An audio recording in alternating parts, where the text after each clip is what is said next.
Peter McGuire, both on the show right now. Gentlemen, morning. Jonathan, if I could start off the discussion with you. What's happening here? I mean, I don't think historically we've seen these kind of levels in the recent past. Look, you're dead right. I think historically I've never seen the situation actually occur.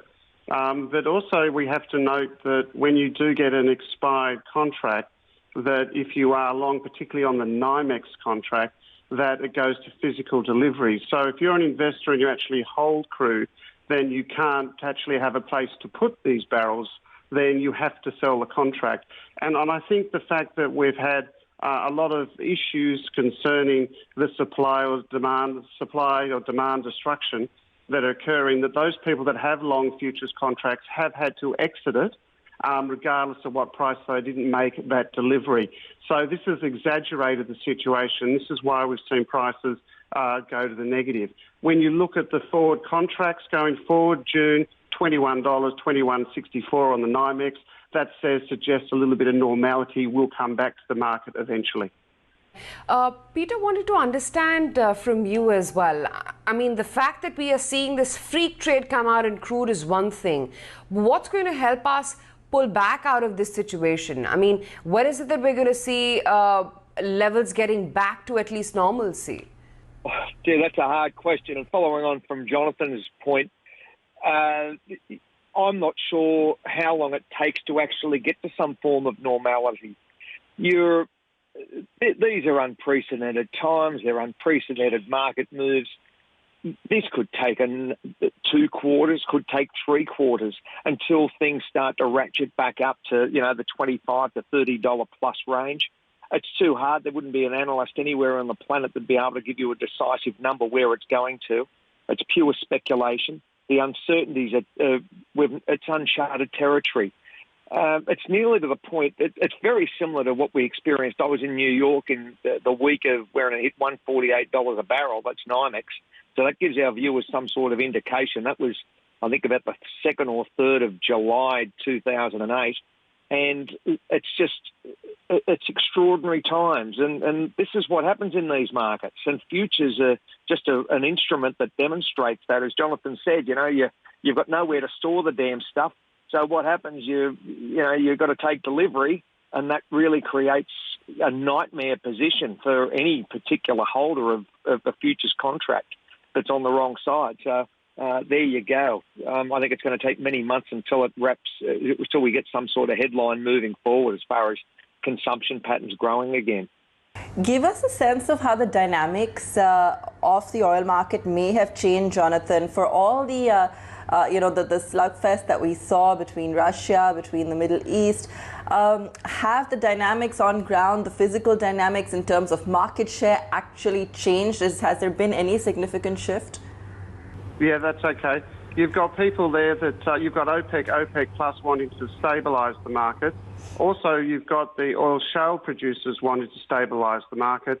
I love this word stabilise. It means trying to make more money for those people producing it rather than looking for those economies that can benefit. And when you look at India, this is such a big injection to such an important economy when the price of the imports are a lot lower.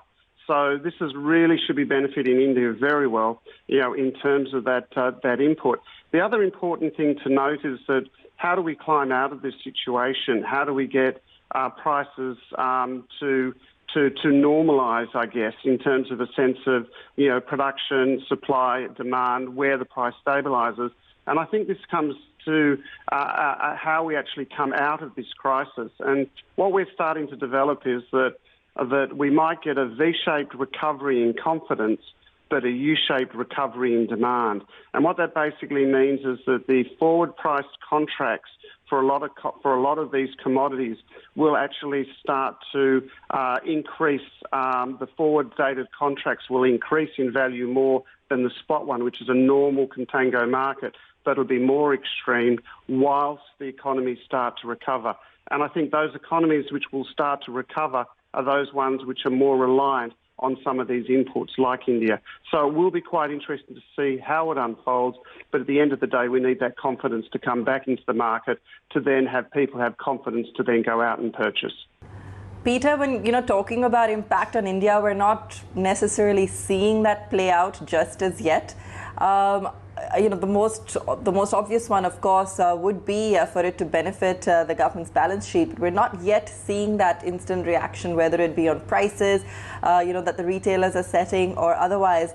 How do you imagine this playing out, particularly in terms of implications for India? Well, I'm sure that it'll be felt or it'll be demonstrated in price over the coming weeks. And that's just, it'll go to the end consumer. So there will be a saving there, naturally, more dollars in their purse and pocket and wallet from just the sheer price decline. I think that's going to be an evident flow on. Now, where it moves from here, I don't really necessarily... Depends on how quickly the likes of, your big cities and the nation starts to become, work itself out of that lockdown scenario. Is it going to be many months or is it only going to be a month or two? That's the unknown, and this is where it creates the angst to any form of importer. We're not sure as far... And, the consumer's the end beneficiary in a lot of ways to this. So, the mindset is very much of an unknown. And as Jonathan said, the contango, you could see very, very large price discrepancies over the next matter of months also from a trading perspective. So, this is,